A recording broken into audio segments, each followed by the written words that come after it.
प्यारे दोस्तों, सुप्रभातम। विराट जियो सीरीज में आप सभी का हार्दिक स्वागत है, अभिनंदन है।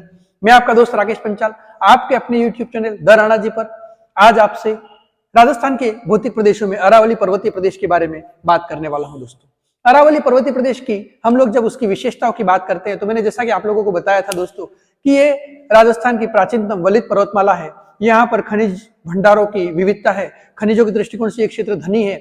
उसके अलावा ये क्षेत्र जैव विविधता के दृष्टिकोण से भी धनी है। आदिवासियों का आश्रय स्थली इसको अपन लोग कहते हैं, आदिवासी जनजाति का आश्रय स्थली अपन लोग इसको कहते हैं, संस्कृति का पालना भी इसको अपन लोग कहते हैं। दोस्तों, यहाँ पर नदियों का उद्गम स्थल भी है, यहाँ पर अधिकांशतः नदियों का उद्गम स्थल भी है। और दोस्तों, ये भारत की महान जल विभाजक रेखा का निर्माण भी करता है। अब हम लोग बात करते हैं दोस्तों इसके उपभागों की। अब इसके जब उपभागों की दोस्तों अपन लोग बात करते हैं तो अरावली पर्वतीय श्रृंखला को हम लोग 3 भागों में डिवाइड करते हैं। दोस्तों, कितने भागों में डिवाइड करते हैं? 3 भागों में। और वो 3 भाग कौन कौन से हैं? तो एक तो है दोस्तों उत्तरी अरावली। कौन सा भाग है? उत्तरी अरावली पर्वतीय प्रदेश। एक है दोस्तों मध्य अरावली पर्वतीय प्रदेश और एक है दोस्तों दक्षिणी अरावली पर्वतीय प्रदेश। ठीक है। अब दोस्तों, जब अपन लोग देखते हैं इस अरावली पर्वतीय श्रृंखला, तो जैसा कि मैंने आप लोगों को बताया था कि ये राजस्थान के मध्यवर्ती क्षेत्र में फैला हुआ है दोस्तों, और ये इस प्रकार से इसकी स्थिति है दोस्तों। ठीक है। तो दक्षिण पश्चिम से लेकर के और फिर दोस्तों उत्तर पूर्व तक इसका फैलाव है, उत्तर पूर्व तक इसका विस्तार है दोस्तों। तो इसको हम लोगों ने जो है 3 भागों में बांटा है। एक तो है नॉर्थ वाला पोर्शन जिसको अपन लोग कहते हैं उत्तरी अरावली, एक है मिडिल वाला पोर्शन जिसको हम लोग कहते हैं मध्य अरावली, और एक है साउथ वाला पोर्शन जिसको हम लोग कहते हैं दक्षिणी अरावली। अब ये जो दोस्तों दक्षिणी अरावली है, इस दक्षिणी अरावली पे फिर हम लोगों ने यहाँ पर जो है वो 2 भागों में इसका डिवाइडेशन किया है। कितने भागों में डिवाइडेशन किया है? 2 भागों में इसका डिवाइडेशन किया है दोस्तों। तो एक तो हो जाएगा आपके आबू खंड। कौन सा भाग हो जाएगा दोस्तों? आबू खंड हो जाएगा। और दूसरा हो जाएगा मेवाड़ी चट्टानी प्रदेश। कौन सा हो जाएगा? मेवाड़ी चट्टानी प्रदेश। अब हम लोग इन तीनों का एक एक करके जो है वो अध्ययन करते हैं।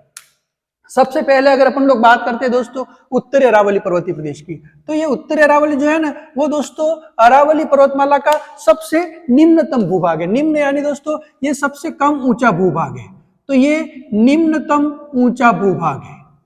ठीक है, इसकी ऊंचाई कम है दोस्तों। पहली बात उत्तरी अरावली पर्वतीय प्रदेश की। और उत्तरी अरावली पर्वतीय प्रदेश की जब अपन लोग बात करते थे किन किन जिलों में दोस्तों फैला हुआ है, इसको जब अपन लोग देखते हैं दोस्तों तो यहाँ पर एक तो आ जाएगा आपके सीकर। ठीक है, उसके बाद में आ जाएगा दोस्तों झुंझुनू, उसके बाद में आ जाएगा दोस्तों आपके अलवर, और उसके बाद में आ जाएगा दोस्तों आपके जयपुर। इन जिलों में इसकी स्थिति है उत्तरी अरावली की। ठीक है, उत्तरी अरावली की एक और विशेषता ये है कि यहाँ पर आप लोगों को कोई भी दर्रे प्राप्त नहीं होंगे। ठीक है। अब आप लोग ये कहोगे कि दर्रा किसको कहते हैं? तो दर्रा दोस्तों एक पहाड़ी क्षेत्र के मध्य का वो तंग भाग होता है जहां से एक स्थान से दूसरे स्थान पर आवागमन किया जा सकता है। ठीक है, तो पहाड़ों के मध्य स्थित तंग अथवा संकीर्ण मार्ग दर्रा किसको कहेंगे दोस्तों? पहाड़ों के मध्य स्थित, पहाड़ों के मध्य स्थित एक ऐसा मार्ग जो तंग अथवा संकीर्ण होता है। तंग अथवा संकीर्ण मार्ग को अपन क्या कहते हैं दोस्तों? दर्रा कहते हैं। तो उत्तरी अरावली में दर्रे नहीं है तथा यह सीकर, झुंझुनू, अलवर और जयपुर में फैला हुआ है। अब इसमें जब अपन लोग दोस्तों बात करते हैं तो इसकी जो औसत ऊंचाई है वो दोस्तों 450 से 500 मीटर आप लोगों को इसकी औसत ऊंचाई मिलेगी यहाँ पर उत्तरी अरावली की। फिर अपन लोग बात करते हैं दोस्तों मध्य अरावली की। तो मध्य अरावली जो है दोस्तों वो अजमेर के आसपास का क्षेत्र है। कहाँ के आसपास का क्षेत्र है दोस्तों? ये अजमेर के आसपास का क्षेत्र है। और इस क्षेत्र की जब आप लोग दोस्तों बात करते हो तो यहाँ पर क्या स्थिति है दोस्तों? तो ये राजस्थान के जितने भी भौतिक उप प्रदेश हैं उसमें सबसे छोटा भौतिक उप प्रदेश है। ठीक है, मतलब जो सब डिवीजन किए गए हैं दोस्तों उसमें जो सबसे छोटा भौतिक उप प्रदेश कौन सा है? तो ये मध्यवर्ती अरावली पर्वतीय प्रदेश जो है वो सबसे छोटा तथा जो है वो सबसे छोटा भौतिक उप प्रदेश है। ठीक है, उसके बाद में अपन लोग बात करते हैं दक्षिण अरावली की। तो ये दक्षिणी अरावली पर्वतीय प्रदेश जो है वो दोस्तों राजस्थान का सर्वाधिक ऊंचा और सर्वाधिक विस्तार लिए हुए है ना। तो इसकी ऊंचाई भी सर्वाधिक है और इसका विस्तार भी अरावली पर्वतीय उपभागों में सबसे बड़ा भूभाग कौन सा है? दक्षिणी अरावली पर्वतीय भूभाग। और इसके 2 भाग कर दिए, एक तो आबू खंड है और एक मेवाड़ी चट्टानी प्रदेश है। तो जो आबू खंड है दोस्तों उस आबू खंड में कहाँ की पहाड़ियां हैं या चोटियां हैं? सिरोही जिला इसके अंतर्गत आता है। और मेवाड़ी चट्टानी प्रदेशों में दोस्तों आप लोग जब देखोगे तो मेवाड़ के आसपास का क्षेत्र, अर्थात इसमें उदयपुर और राजसमंद के आसपास का क्षेत्र आता है। कहाँ का क्षेत्र आता है दोस्तों?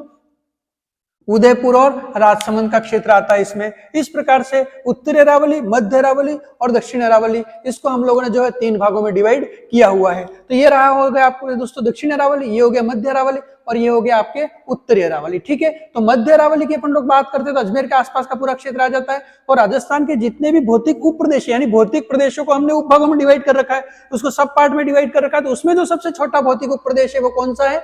मध्यवर्ती अरावली पर्वतीय प्रदेश है। अब हम लोग जो है इसका एक एक करके यहाँ पर अध्ययन करेंगे। तो सबसे पहले दोस्तों हम लोग जो अध्ययन कर रहे हैं वो हम लोग अध्ययन कर रहे हैं उत्तरी अरावली पर्वतीय प्रदेश की।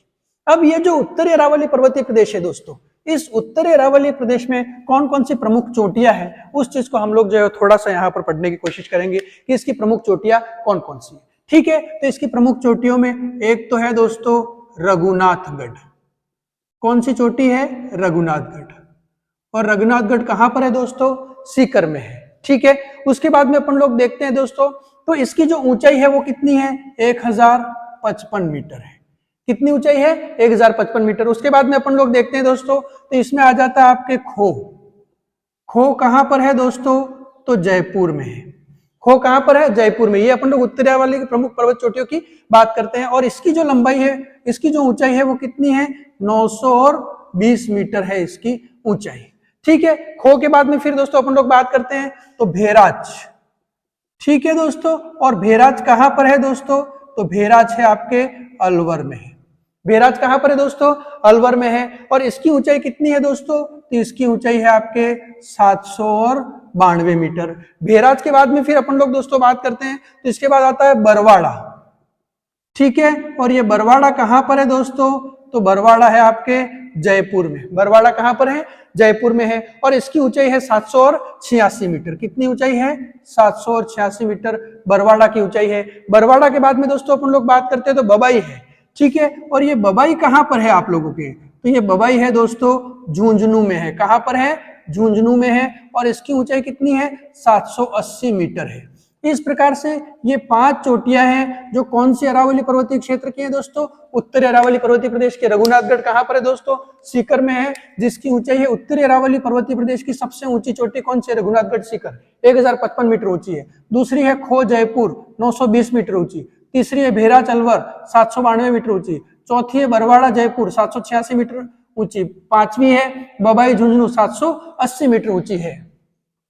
ठीक है, अब फिर यहां पर जब अपन लोग बात करें और भी कुछ प्रमुख चोटियां हैं जो हम लोग यहां पर देख लेते हैं। एक तो दोस्तों है यहां पर जिसको अपन लोग कहते हैं बिलाड़ी और भानगढ़।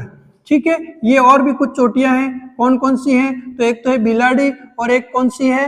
भानगढ़ है दोस्तों। तो बिलाड़ी और भानगढ़ दोनों कहां पर है? अलवर में है। और कुछ पर्वत चोटियां हैं दोस्तों जिनकी हम लोग बात करते हैं। तो एक है दोस्तों बेरठ, नाम सुना ही होगा आपने। उसके बाद है दोस्तों जयगढ़, नाम सुना ही होगा आपने। और नाहरगढ़। ठीक है, और ऑब्वियसली ये कहां पर है? तीनों चोटियां जयपुर में है। इस प्रकार से ये हो गया आप लोगों के उत्तरी अरावली पर्वतीय प्रदेश।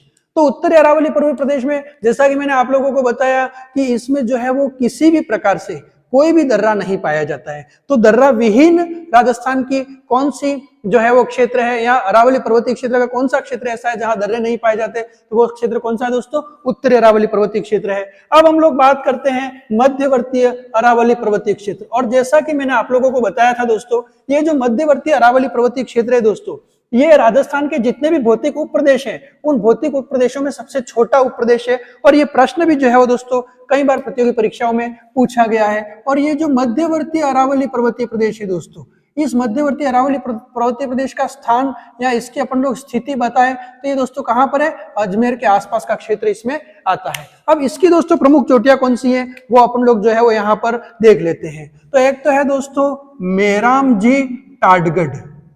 कौन सी है दोस्तों? मेराम जी टाडगढ़, ये इसकी सबसे ऊंची चोटी है। उसके बाद में कौन सी है दोस्तों? तारागढ़। ठीक है, उसके बाद में कौन सी है दोस्तों? नाग पहाड़। और ऑब्वियसली तीनों ही चोटियां कहां पर हैं दोस्तों? अजमेर में है। मेराम जी टाडगढ़, तारागढ़ और नाग पहाड़। ठीक है, मेरामजी टाटगढ़ जो है ये इसकी सबसे ऊंची चोटी है, जिसकी ऊंचाई कितने मीटर है दोस्तों? 933 मीटर है। उसके बाद में तारागढ़ जो है उसकी ऊंचाई कितनी है दोस्तों? 873 मीटर है। उसके बाद नाग पहाड़ है दोस्तों, इसकी ऊंचाई कितनी है? 795 मीटर। तो ये क्या हो गया दोस्तों? मध्य अरावली में अजमेर के आसपास की ऐसी चोटियां जो इसकी सबसे ऊंची चोटियां हैं। मेरामजी टाटगढ़ 933 मीटर, तारागढ़ अजमेर 873 मीटर और नाग पहाड़ अजमेर जो है 795 मीटर ऊंची चोटी है। ठीक है, तो ये इसकी प्रमुख 3 चोटियां आ जाएंगी। अब दोस्तों अपन लोग बात करते हैं इससे रिलेटेड कुछ प्रमुख दर्रों के बारे में हम लोग बात कर लेते हैं। ठीक है दोस्तों, और जैसा कि मैंने आपको बताया था, दर्रा यानी पहाड़ी क्षेत्र में स्थित तंग अथवा संकीर्ण मार्ग होता है, जहां से एक स्थान से दूसरे स्थान पर जाने के लिए मार्ग प्रदान किया जाता है, तो उसको अपन लोग क्या कहते हैं दोस्तों? दर्रा कहते हैं। अब यहां जब अपन लोग दोस्तों देखते हैं तो एक तो हो जाता है आपके पाली। ठीक है, उसके बाद दोस्तों यहां पे जब आप लोग देखोगे तो यहां हो जाएगा दोस्तों आप लोगों के ब्यावर। ठीक है, पाली से अपन कहा जाते हैं? ब्यावर। और ब्यावर से फिर दोस्तों कहां पर जाते हैं? अजमेर। कहां पर जाते हैं? अजमेर। तो उसके बीच में कुछ दर्रे आते हैं दोस्तों, और यहां से कई बार जो है वो प्रश्न पूछा जाता है। तो पाली से ब्यावर के बीच में जो दर्रा है दोस्तों, वो दर्रा कौन सा है? बर्र दर्रा है दोस्तों। कौन सा दर्रा है? बर्र दर्रा है। और ब्यावर से अजमेर के मध्य में जो दर्रे हैं वो कौन कौन से दोस्तों? तो एक तो है आपके सूराघाट दर्रा है, और दूसरा कौन सा है दोस्तों? शिवपुरी दर्रा है। कौन सा दर्रा है दोस्तों? शिवपुरी दर्रा है। तो ये दोनों दर्रे जो है वो ब्यावर से अजमेर के मध्य में आते हैं। तो एक प्रश्न ये बनता है कि पाली से ब्यावर को जोड़ने वाला दर्रा कौन सा है?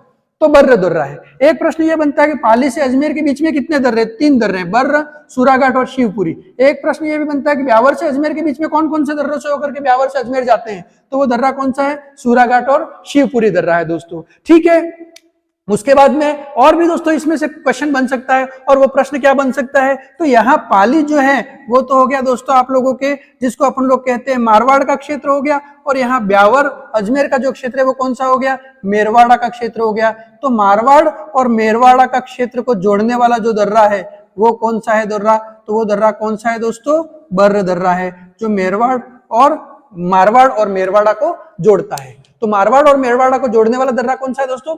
बर्र दर्रा है। इस प्रकार से ये हो गया दोस्तों राजस्थान का मध्यवर्तीय अरावली पर्वतीय प्रदेश। अब फिर दोस्तों हम लोग जब बात करते हैं नेक्स्ट, तो अगला आता है दोस्तों दक्षिणी अरावली पर्वतीय प्रदेश की हम लोग जो है वो बात करते हैं। धन्यवाद, शुभकामनाएं।